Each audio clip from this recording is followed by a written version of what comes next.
ایسی تنظیم کریں کہ سارے کام ٹھیک ٹھاک ہو جائے. ہڑبڑاہٹ میں پورا مہینہ دوڑ دھوپ میں گرتے پڑتے گزر گیا، نکل گیا، کچھ کر نہیں پایا. ایسا نہیں ہونا چاہیے، یہ جہالت ہے. اپنے ٹائم کو آرگنائز کریں. ابھی شروع نہیں ہوا مہینہ، ابھی سے بنا لے اپنا برنامج. کب تلاوت کرنی ہے، کب مجھ کو ذکر کرنا ہے، کب مجھ کو دینی کتابیں پڑھنی ہے، کب مجھ کو علماء سے اتصال کرنا ہے، کب دینی مجالس میں جانا ہے، کب گھر والوں کو لے کر بیٹھنا ہے، ان کی نصیحت کرنی ہے، کب مجھ کو یہ سب چیزیں کرنی ہے، پھر کھانا پینا، یہ ساری چیزیں. مرد بھی عورتیں بھی. عورتیں بیچاری دن رات بٹیار خانے میں لگی رہتی ہیں، وہ بھی بڑی نیکی ہے، معمولی چیز نہیں ہوگی. لیکن یہ کہ کیا کتنی بدقسمتی ہے کہ ہم اپنی خواتین کو کچن میں ہی باندھ کے رکھ دیں، نہ وہ ٹھیک سے تراویح پڑھ سکے، نہ ٹھیک سے ذکر کرے، نہ تلاوت کر پائے، نہ کچھ کر پائے. ان کے لیے بھی ایسے اوقات کی فراغت رکھیں کہ وہ اپنی کچن کی ذمہ داریاں نبھائیں، لیکن اسی کے ساتھ ساتھ وہ عبادات بھی کر پائے. وہ خود اپنے اوقات کی تنظیم کریں. روزے دار کو افطار کرانے سے لے کر گھر میں کھانا سب کو بنا کے کھلانے سے لے کر یہ ساری چیزیں بہت قیمتی ہیں. یہ بھی خود اپنی جگہ نیکی ہے. خواتین رمضان میں اس خدمت کو انجام دے کر بہت بڑا ثواب سمیٹتی ہیں. روزے داروں کے لیے تحصیل کرنا، کھانے پینے، افطار اور سحری کی، یہ کوئی معمولی کام نہیں ہے، یہ بھی بہت بڑی نیکی ہے. لیکن اس کے علاوہ وہ اپنا وقت نکالیں تاکہ ان کی دوسری نیکیاں ضائع نہ ہوں. اللہ کے نبی صلی اللہ علیہ وسلم فرماتے ہیں اغتنم خمسا قبل خمس، 5 چیزوں سے پہلے 5 چیزوں کی قدر کر لو. حیاتک قبل موتک، موت سے پہلے اپنی زندگی کی قدر کر. وصحتک قبل سقمک، اور اپنی صحت کی قدر کر بیماری سے پہلے.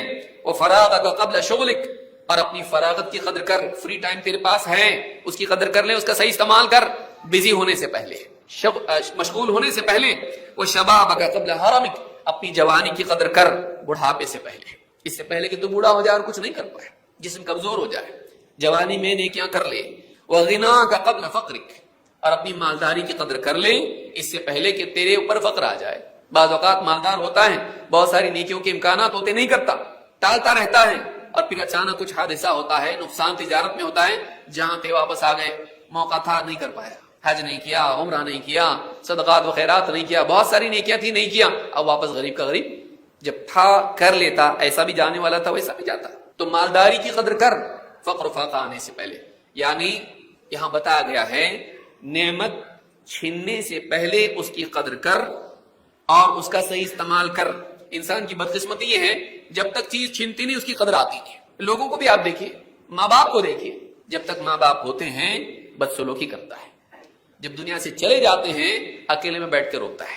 یہ کرنا چاہیے تھا، وہ کرنا چاہیے تھا، بڑے اچھے تھے اور میں ان کو سنبھال نہیں پایا، میں ان کا خیال نہیں رکھ پایا. انسان کھونے کے بعد افسوس کرتا ہے، پچھتاتا ہے، اور اس کے بعد اس کو قدر آتی ہے. نعمت کے کھونے سے پہلے اس کی قدر کیجیے. عقل مند آدمی وہ ہے. تو رمضان میں وقت ضائع مت کیجیے. خاص کر کے آپ کا بڑا دشمن ابھی فی الوقت شیطان کے بعد آپ کا موبائل فون ہے. موبائل فون ہے جو آپ کو ہر وقت آپ سے چمٹا رہتا ہے. ذرا سا کچھ آپ کو فارغ وقت ملا، کھا جاتا آپ کا وقت. آدمی فری رہا، افطار کے انتظار میں ہے، ڈاکٹر کے پاس ہے، مسجد میں سلام پھیرنے کے بعد، یا جلدی آ گیا غلطی سے مسجد میں، اذان میں 15 منٹ ہے، بھی کیا کرتا ہے آدمی؟ بلکہ بدقسمتی یہ ہے کہ خطابات میں، جمعہ کے خطبوں میں آدمی موبائل فون نکال کے فیس بک، واٹس ایپ دیکھ رہا ہے اور یہ کر رہا ہے اور مسکرا رہا ہے بیٹھ کے. خطبہ یہاں چل رہا ہے، بیان یہاں چل رہا ہے، دینی درود چل رہے ہیں، وہ دیوار کو ٹکلا کے بیٹھ کے اپنی خرافات میں بزی ہے. کہ ایک چیز آدمی خود خرید کے لائے اور اس کا غلام بن جائے، اس سے بڑی بیوقوفی کیا ہے کہ وہ اپنا خرید کے لایا ہوا مالک. غور کیجئے اس کے اوپر کہ آپ پیسہ دے کے اس کو خرید کے لائے، لیکن اب آپ اس کے غلام بن گئے، وہ آپ کا مالک بن گیا. ذرا سے نوٹیفیکیشن آئی، آپ فوراً کیا حکم ہے میرے آقا، آپ اس کی طرف رجوع کرتے ہیں. بتائیے، اذان کو سن کے بھی نظر انداز کرتا آدمی، نوٹیفیکیشن اور کالر ٹون سن کے نہیں کرتا نظر انداز اس کو. اور ذرا دیکھیں گے تو صحیح، بیوی اٹھا کے رکھے، نہیں دیکھنے کو تو کس کا فون ہے، امپورٹنٹ ہو سکتا ہے بہت. اتنے دیوانے ہم لوگ ہو گئے. رمضان میں مساجد میں بیٹھ کے فری ٹائم میں آدمی گانے تک سنتا ہے ہیڈ فون لگا کے، میوزک چل رہی ہے اور ساری، اور نہیں یہ تو نیوز ہے نا، یہ ڈاکیومنٹری ہے. مسجد میں بیٹھ کے ڈاکیومنٹری سنتا تھا. پھر اس کے اندر ادھورے کپڑے والی عورتیں بھی آ رہی ہیں، ناچ گانے بھی ہو رہے ہیں اس کے اندر، اور بے حیائی ساری ہو رہی ہے اس کے اندر، مسجد میں بیٹھ کے. افسوس کی بات ہے یہ. موبائل فون کا صحیح استعمال کیجیے، ضرورت کے بقدر کیجیے، فضولیات سے بچیے، اپنے اوقات کو ضائع مت کیجیے. اللہ کے نبی صلی اللہ علیہ وسلم فرماتے ہیں من حسن اسلام المرء ترکہ ما لا یعنیہ. آدمی کے اسلام کی خوبی یہ ہے کہ وہ ایسی چیزوں کو چھوڑ دے جو اس کے مقصود سے متعلق نہ ہو. لا یعنی کا مطلب کیا ہے؟ ابن رجب رحمہ اللہ نے فرمایا لا یعنی کا مطلب یہ ہے اس کی زندگی، اس کی تخلیق کا جو مقصد ہے اس مقصد سے وہ متعلق نہ ہو. ایسی بس میں نہ بیٹھے جو آپ کو اپنی منزل تک نہیں لے جاتی. بے وقوف آدمی کیوں بیٹھا؟ بولے بس ہے نا. بس ہے، تیری منزل تک لے جاتی، گھر تک لے جاتی نہیں، کیوں بیٹھا اس میں؟ آدمی انہی کاموں میں لگے جو کام اس کو کامیابی تک لے جاتے ہیں.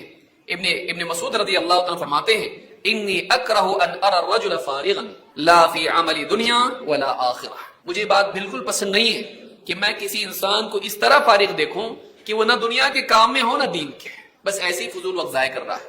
یہ کھیتی کا وقت ہے تو موسم میں ہے. ایک نیکی اگر قیامت کے دن کم پڑ گئی جہنم میں جائے گا.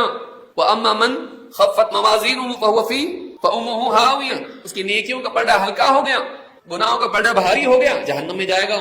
معلوم نہیں میری نیکیاں کم ہے کہ زیادہ ہے اور میں بے فکر بیٹھا ہوا ہوں. معلوم نہیں اللہ کہ ہاں میں مجرم ہوں یا نیک ہوں، جنت میں جانے والا ہوں جہنم میں جانے والا ہوں. میری نیکیاں زیادہ ہیں کہ میرے گناہ زیادہ ہیں.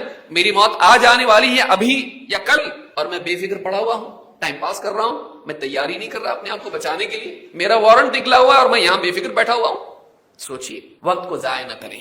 تو یہ رمضان میں خاص طور پر خیال رکھیں. اسی طرح سے رمضان میں مخلوق پر ترحم ہمارے اندر خاص طور سے ہونا چاہیے.